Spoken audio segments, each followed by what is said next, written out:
What's going on, guys? Jacob Billingsley, Build the Base podcast. We're back with another episode. Today, we're discussing, should youth athletes play multiple sports? If so, how? If not, why? So, as with anything in the performance or training space, the answer is always, it depends. There's a lot of external and internal factors that this will depend upon. Who the athlete is, what their goals are, what their schedule looks like, how they recover. Are they in it for athletic and development reasons? Are they in it for social reasons? Are they in it just for health and performance reasons? And really, what my goal is for this episode is to give you context on each of these decisions so that way you can determine the best plan of action for you or your athlete. I'm going to bring up both reasons why you might want to, reasons why you might not want to, and bring just some information and context around each of those decisions so that way you can make your own call on what makes the most sense for your situation. So, as with anything, we always want to start with there's a couple of things that are non negotiables that you have to start with. The first thing that I'm always going to start with is that you need to be strength and performance training 1 to 3 times per week, year round, regardless of the season. So, regardless of if you're in the in season for a sport or if you're in the off season, or if you're currently juggling 2 sports, if you're not, we'll dive into those as well.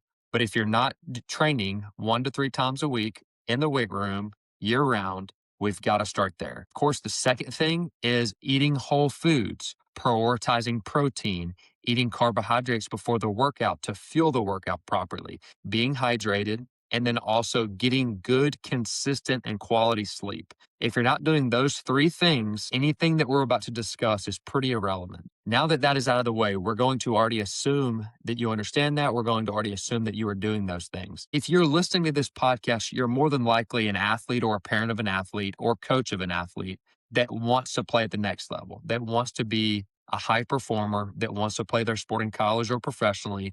So if you're listening to this, I'm talking to you, but I'm also talking to the athletes that might not have dreams or goals of playing at the next level, but they want to understand how to optimize their current training and development. So I'm going to be speaking to them as well. So I do understand that this audience is likely going to be around the high performers that are wanting to play at the next level. We're going to start with some reasons why you might want to play multiple sports as a youth athlete. So the first one is that it is going to have a broader motor skill development. It is going to help create broader motor skills. So different sports are going to challenge different speed, coordination, balance, spatial awareness, reaction times, and reaction in different ways, different types of change of direction, different types of agility. That variety builds a deeper athletic foundation instead of locking them into one narrow movement pattern early to where they're only repeating that specific movement pattern. An example of this is if you are playing soccer in the fall and winter,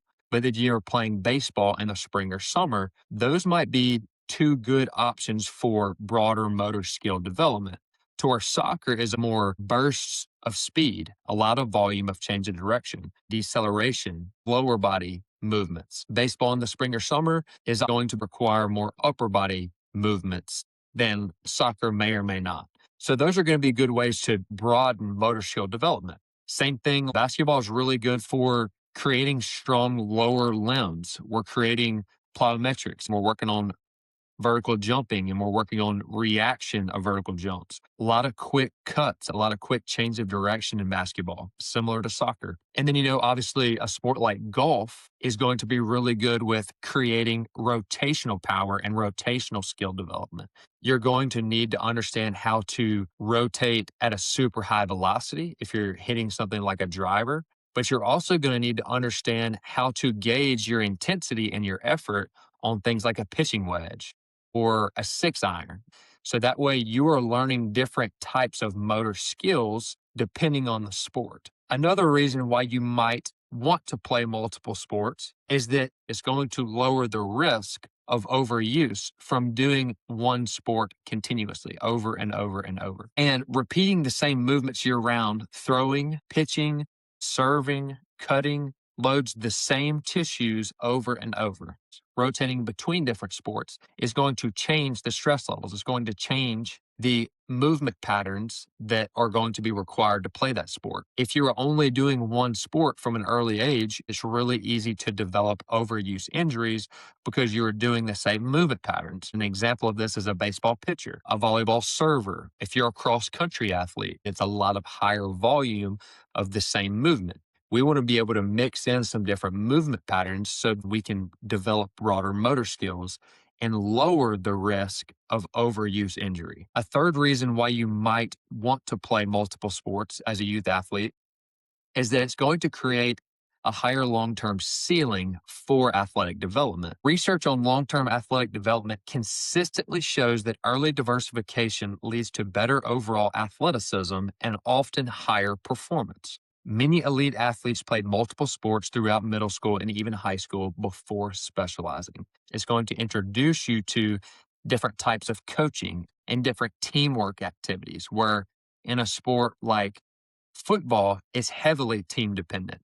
You have to work as a team in order to win. In a sport like golf or tennis, it's not going to require as much teamwork as it would in team sports. And those are different opportunities to develop understandings of movement, understandings of social and communication skills, understanding different coaching types.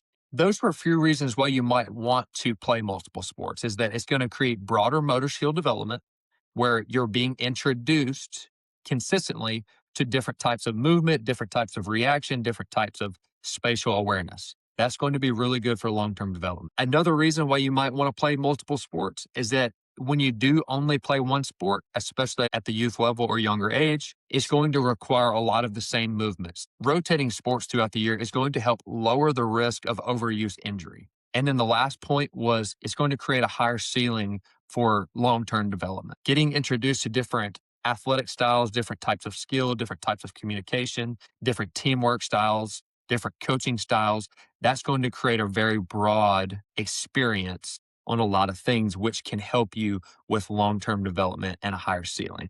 A couple of reasons why you might not want to play multiple sports is if the total workload begins to become excessive.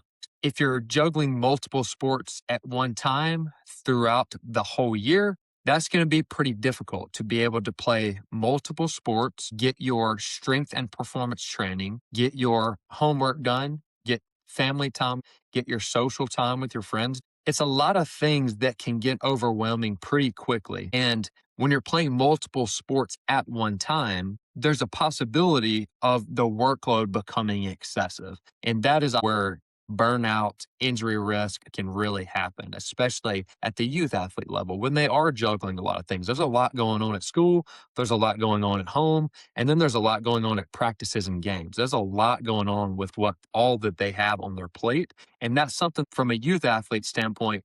You need to be able to manage their workloads and understand all the different directions that they're being pulled. And sometimes that can become overwhelming and create burnout or even injury risk. Playing two sports at one time, plus your private training, plus games every weekend and practices, there's not a lot of time for recovery there. And as we know, performance training year round is something that is going to create a positive return. You're going to actually get some dividends from that, both from a psychological, mental, and performance physical standpoint. That's going to help you stay healthy. It's going to help you lower injury risk. And it's just going to help you create good habits long term, regardless of if you're playing sports long term or not. It's developing and putting that into your daily and weekly schedule. Taking away the strength and performance training is not something that you want to do because that is actually going to bring a positive return on investment. There's not a lot of positive return on investments that's going to come from playing multiple sports at one time and taking training away. What you want to do is use one of those sports to be your skill work, your sport that you're currently playing, and continue to do your training. Once that season ends, obviously you're continuing to train year round, which we've already discussed. Then that is when you rotate sports and you would go to a different sport because that's going to place different demands on your tissue, different types of training, different types of skill, different types of communication. And that's going to be really healthy long term for future development. Another reason why you might not want to play long term is if you're in your later high school years and you're pursuing a true elite pathway to higher level college or professional sports. Higher level college and professional sports is going to require a lot of skill. Skill is often what separates the different levels of college as well as from college to professional. Those are all different jumps. And typically, what is separating those levels is the amount of skill that you have at that sport or the amount of potential skill that you have at that sport. And once you get, in your later years of high school, sometimes if you're playing a sport that requires a lot of skill, like golf, baseball, volleyball, tennis, those are really high skill sports. There's a lot of other types of sports that are very highly skilled as well. I'm just using those as an example. But if you're trying to play golf at a really high level and you're not practicing your swing, you're not practicing different situations and different opportunities, you're not going to be able to reach the level that you're going to need to be at in order to compete at that high level in college or professionally, in which case something has to go. If you're a junior or senior in high school and you really want to play high level college golf or professional golf, you have to get rid of another sport to be able to focus and have the time to focus on the skill development of that sport because that is a very skilled sport, especially at those higher levels of college and into professional. It takes a lot more to develop the skills to play at a very high level than it does at high school.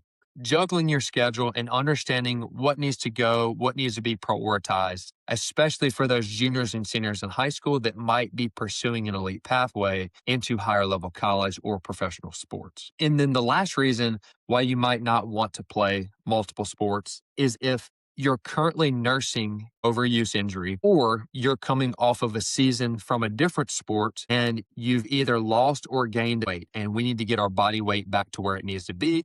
We need to get our strength power levels back to where it needs to be. If you lose a lot of weight or you gain a lot of weight, you're increasing your risk of injury. We need to be able to take a little bit of time off to prepare our body, allow it to recover, allow it to rebuild, and then prepare the body to play the next sport in the next season. And if we're not taking time off between sports and we're going straight from a summer season to a fall season to a winter season to a spring season back to summer season, there's not time to recover. And that's the importance of continuing to train 1 to 3 times a week year round, is that you are continuing to maintain and prepare your strength to reduce injury risk. You're trying to increase your performance, but you still need a window of not competing and you're only focused on recovering, rebuilding, and preparing. That is going to be a reason why you might not want to play multiple sports, is if you're not getting enough recovery time between seasons. And we need to get back healthy because we're nursing an injury. We need to get our body weight or body composition back where it needs to be in a good spot to compete at the next season when that time comes. So those are not an all-inclusive list, but those are a few that were just on the top of my head for both why you might want to play multiple sports and why you might not want to play multiple sports. The last thing that a good quality strength and performance training program is going to introduce you to multi-directional movements, both from a higher velocity like speed and change of direction and agility, but also from a strength and quality of movement standpoint, like strength training in the weight room. That is a reason why you want to continue to train strength and performance year round, is because it's going to help develop those skills that you're going to need to keep you healthy in those other sports and keep you prepared for those other sports. My goal for today was to give you guys some context around both of those decisions. That way that you can make the decision that makes the most sense for you or your athlete. If you have more questions or if something comes up that you would like me to discuss more in depth on this, shoot us a comment, shoot us an email, let us know. Until I talk to you guys in the next podcast, have a great day.